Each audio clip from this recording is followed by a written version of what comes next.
Metal roofs are energy efficient. One of the ways that metal roofs are energy efficient is because of the coatings.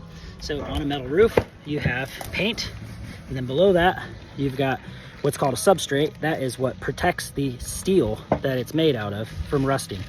So these panels in particular have what's called substrate around the steel. The zinc and aluminum alloy, mostly aluminum. Aluminum is what's called re-emissive. So it basically re-emits any stored radiant heat back out into the atmosphere. And then the paint, which this is a very good paint system.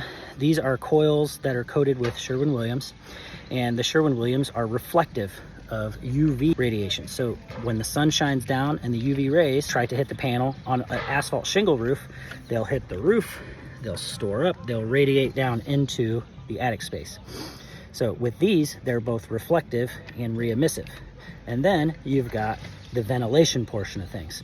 So to have a well-ventilated roof, you want the attic space to be as close to the outside temperature at all times as possible.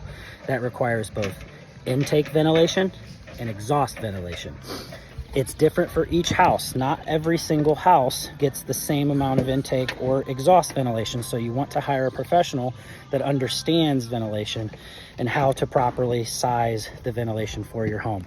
So most homes that are built like these, where they have gables, actually over there you see a gable vent on the home. It's not the most efficient. What you really want to do is pull air from the bottom and the sides, or the soffit area, which is like the overhang.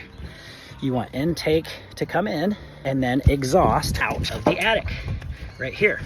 It creates a nice flow, perfectly pressurized.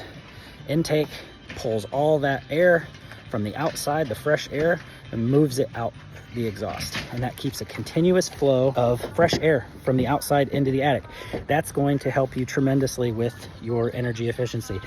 Even if you have an asphalt shingle, you can get significantly more life out of the shingle if the roof is properly ventilated. So if you have any questions whatsoever about ventilation, or say you have a home where you're just not quite sure what to do or if it's properly ventilated, feel free to drop a comment in the comments below. We'll try to answer it there, or give us a call, and if you're comfortable with it, we'll come out and take a look.